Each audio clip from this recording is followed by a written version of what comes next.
KC. Venugopal ಅವರಿಗೆ, ಸುರ್ಜೇವಾಲ್ ಅವರಿಗೆ ಮತ್ತು ನಮ್ಮ ಮುಖ್ಯಮಂತ್ರಿಗಳಾದಂಥ ಡಿ.ಕೆ. ಶಿವಕುಮಾರ್ ಅವರಿಗೆ, ನಿಕಟಪೂರ್ತಿ ಮುಖ್ಯಮಂತ್ರಿಗಳಾದಂಥ ಸಿದ್ದರಾಮಯ್ಯನವರಿಗೆ ಹಾಗೂ ಪ್ರದೇಶ್ ಕಾಂಗ್ರೆಸ್ ಸಮಿತಿ ಅಧ್ಯಕ್ಷರಾದಂಥ ಹರಿಪ್ರಸಾದ್ ಅವರಿಗೆ, ಕಾರ್ಯಾಧ್ಯಕ್ಷರಾದಂಥ ಹಾಗೂ ಪೊಲಿಟಿಕಲ್ ಸೆಕ್ರೆಟರಿ ಆದಂಥ ಪಾರ್ಲಿಮೆಂಟ್ ಸದಸ್ಯರಾದಂಥ ಜಿ.ಸಿ. ಚಂದ್ರಶೇಖರ್ ಅವರೆಲ್ಲರೂ ಕೂಡ ಒಟ್ಟಿಗೆ ನಮ್ಮ ಮೇಲೆ ವಿಶ್ವಾಸವಿಟ್ಟು ಒಬ್ಬ ಸೀನಿಯರ್ ಲೀಡರ್ ಇದ್ದಾರೆ. ಈ ಸಮಾಜ ಕಲ್ಯಾಣ ಕೊಟ್ಟರೆ ಸಮಾಜದಲ್ಲಿ 101 ಜಾತಿಗಳಿವೆ, ಅವೆಲ್ಲರಿಗೂ ಕೂಡ ನ್ಯಾಯ ದೊರಕಿಸಬೇಕು ಅಂತೇಳಿ ಅವರು ಕೊಟ್ಟಿದ್ದಾರೆ. ನಾನು ನಮ್ಮ ಉಪಮುಖ್ಯಮಂತ್ರಿಗಳಾದಂಥ ಪರಮೇಶ್ವರ್ ಅವರು ಮತ್ತು ಪ್ರಿಯಾಂಕ್ ಖರ್ಗೆ ಮತ್ತು ಶಿವರಾಜ್ ತಂಗಡಗಿ, ರುದ್ರಪ್ಪ ಲಂಬಾಣಿ, ನರೇಂದ್ರ ಸ್ವಾಮಿ ನಾವೆಲ್ಲ ಒಟ್ಟಿಗೆ ಕುಂತು ಸಮಾಜದ ಎಲ್ಲ ಮಂತ್ರಿಗಳು ಒಟ್ಟಿಗೆ ಕುಂತು ಯಾವ ರೀತಿ ಮಾಡಬೇಕು, ಅಭಿವೃದ್ಧಿ ಕೆಲಸಗಳು ಹೇಗೆ ಮಾಡಬೇಕು, ಸ್ಕೀಮ್ಸ್ ಹೇಗೆ ಮಾಡಬೇಕು ಅನ್ನೋದನ್ನು ನಾವೆಲ್ಲ ಕುಂತು ಮಾತಾಡಿ ಮುಖ್ಯಮಂತ್ರಿಗಳ ಮುಂದೆ ತಂದು ಅವರ ಅನುಮತಿಯನ್ನು ಪಡೆದು ಒಂದು ಹೊಸ ಚಿಂತನೆಯನ್ನು ಮಾಡಿದ್ದೆ.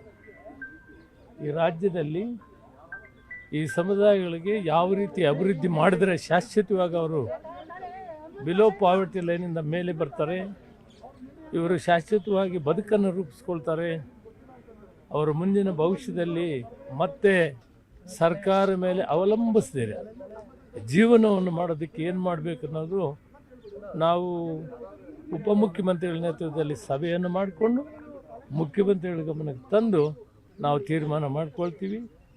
ಯಾವುದೇ ಕಾರಣದಿಂದ ಕೊಟ್ಟಿರುವಂಥ ಅವಕಾಶವನ್ನು ನಾನು ಸದ್ಬಳಕೆ ಮಾಡಿ ರಾಜ್ಯದಲ್ಲಿ ಜನತೆಗೆ ಮತ್ತು ಕಾಂಗ್ರೆಸ್ ಪಕ್ಷಕ್ಕೆ ಒಳ್ಳೆಯ ಹೆಸರನ್ನು ತರುವ ಕೆಲಸವನ್ನು ಮಾಡ್ತೀನಿ. ನಾನು ಈಗಾಗಲೇ ಕೇಂದ್ರದಲ್ಲಿ ಕೆಲಸ ಮಾಡಿದ್ದೀನಿ.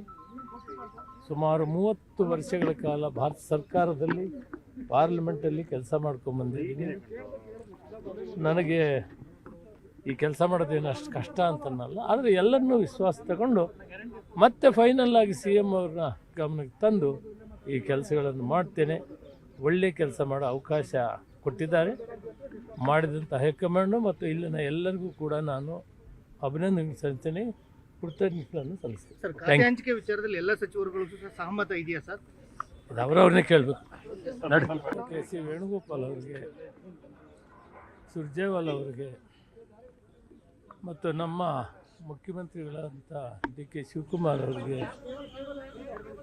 ನಿಕಟಪೂರ್ತಿ ಮುಖ್ಯಮಂತ್ರಿಗಳಾದಂಥ ಸಿದ್ದರಾಮಯ್ಯನವರಿಗೆ ಹಾಗೂ ಪ್ರದೇಶ್ ಕಾಂಗ್ರೆಸ್ ಸಮಿತಿ ಅಧ್ಯಕ್ಷರಾದಂಥ ಹರಿಪ್ರಸಾದ್ ಅವರಿಗೆ, ಕಾರ್ಯಾಧ್ಯಕ್ಷರಾದಂಥ ಹಾಗೂ ಪೊಲಿಟಿಕಲ್ ಸೆಕ್ರೆಟರಿ ಆದಂಥ ಪಾರ್ಲಿಮೆಂಟ್ ಸದಸ್ಯರಾದಂಥ ಜಿ.ಸಿ. ಚಂದ್ರಶೇಖರ್ ಅವರೆಲ್ಲರೂ ಕೂಡ ಒಟ್ಟಿಗೆ ನಮ್ಮ ಮೇಲೆ ವಿಶ್ವಾಸವಿಟ್ಟು ಒಬ್ಬ ಸೀನಿಯರ್ ಲೀಡರ್ ಇದ್ದಾರೆ.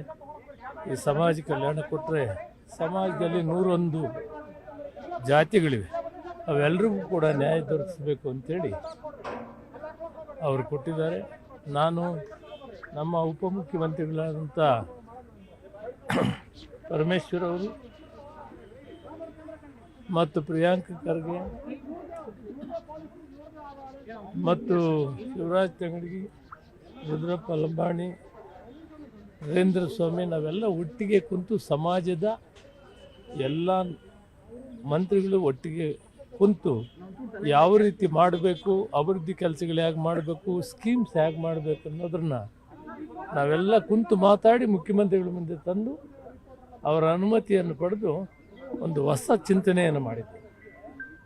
ಈ ರಾಜ್ಯದಲ್ಲಿ ಈ ಸಮುದಾಯಗಳಿಗೆ ಯಾವ ರೀತಿ ಅಭಿವೃದ್ಧಿ ಮಾಡಿದರೆ ಶಾಶ್ವತವಾಗಿ ಅವರು ಬಿಲೋ ಪಾವರ್ಟಿ ಲೈನಿಂದ ಮೇಲೆ ಬರ್ತಾರೆ, ಇವರು ಶಾಶ್ವತವಾಗಿ ಬದುಕನ್ನು ರೂಪಿಸ್ಕೊಳ್ತಾರೆ, ಅವರ ಮುಂದಿನ ಭವಿಷ್ಯದಲ್ಲಿ ಮತ್ತೆ ಸರ್ಕಾರ ಮೇಲೆ ಅವಲಂಬಿಸ್ದಿರ ಜೀವನವನ್ನು ಮಾಡೋದಕ್ಕೆ ಏನು ಮಾಡಬೇಕು ಅನ್ನೋದು ನಾವು ಉಪಮುಖ್ಯಮಂತ್ರಿಗಳ ನೇತೃತ್ವದಲ್ಲಿ ಸಭೆಯನ್ನು ಮಾಡಿಕೊಂಡು ಮುಖ್ಯಮಂತ್ರಿಗಳ ಗಮನಕ್ಕೆ ತಂದು ನಾವು ತೀರ್ಮಾನ ಮಾಡ್ಕೊಳ್ತೀವಿ.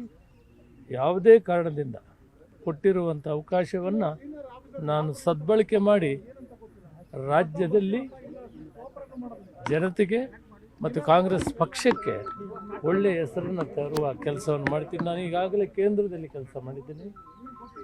ಸುಮಾರು 30 ವರ್ಷಗಳ ಕಾಲ ಭಾರತ ಸರ್ಕಾರದಲ್ಲಿ ಪಾರ್ಲಿಮೆಂಟಲ್ಲಿ ಕೆಲಸ ಮಾಡ್ಕೊಂಬಂದಿದ್ದೀನಿ. ನನಗೆ ಈ ಕೆಲಸ ಮಾಡೋದೇನು ಅಷ್ಟು ಕಷ್ಟ ಅಂತನಲ್ಲ, ಆದರೆ ಎಲ್ಲರನ್ನೂ ವಿಶ್ವಾಸ ತಗೊಂಡು ಮತ್ತೆ ಫೈನಲ್ ಆಗಿ CM ಅವ್ರನ್ನ ಗಮನಕ್ಕೆ ತಂದು ಈ ಕೆಲಸಗಳನ್ನು ಮಾಡ್ತೇನೆ. ಒಳ್ಳೆಯ ಕೆಲಸ ಮಾಡೋ ಅವಕಾಶ ಕೊಟ್ಟಿದ್ದಾರೆ. ಮಾಡಿದಂಥ ಹೈಕಮಾಂಡು ಮತ್ತು ಇಲ್ಲಿನ ಎಲ್ಲರಿಗೂ ಕೂಡ ನಾನು ಅಭಿನಂದನೆ ಸಲ್ಲಿಸ್ತೇನೆ, ಕೃತಜ್ಞತೆಗಳನ್ನು ಸಲ್ಲಿಸ್ತೇನೆ. ಸರ್, ಖಾತೆ ಹಂಚಿಕೆ ವಿಚಾರದಲ್ಲಿ ಎಲ್ಲ ಸಚಿವರುಗಳು ಸಹ ಸಹಮತ ಇದೆಯಾ ಸರ್? ಇದು ಅವರವ್ರನ್ನೇ ಕೇಳಬೇಕು. ನಿರ್ಭೀತ, ನಿಷ್ಪಕ್ಷಪಾತ, ವಿಶ್ವಾಸಾರ್ಹ ಸುದ್ದಿಗಳಿಗೆ ಮತ್ತೊಂದು ಹೆಸರಾಗಿರುವ News18 ಕನ್ನಡ ಈಗ ಆಪ್ನಲ್ಲೂ ಲಭ್ಯವಿದೆ. ದಯವಿಟ್ಟು ಇಲ್ಲಿರುವ QR ಕೋಡ್ ಅನ್ನು ಸ್ಕ್ಯಾನ್ ಮಾಡಿಕೊಂಡು ಆಪ್ ಡೌನ್ಲೋಡ್ ಮಾಡೋದಕ್ಕೆ ಮರಿಬೇಡಿ. ನಿಮ್ಮ ಬೆಂಬಲ ಹೀಗೆ ಸದಾ ನಮ್ಮೊಂದಿಗಿರಲಿ. ಧನ್ಯವಾದ.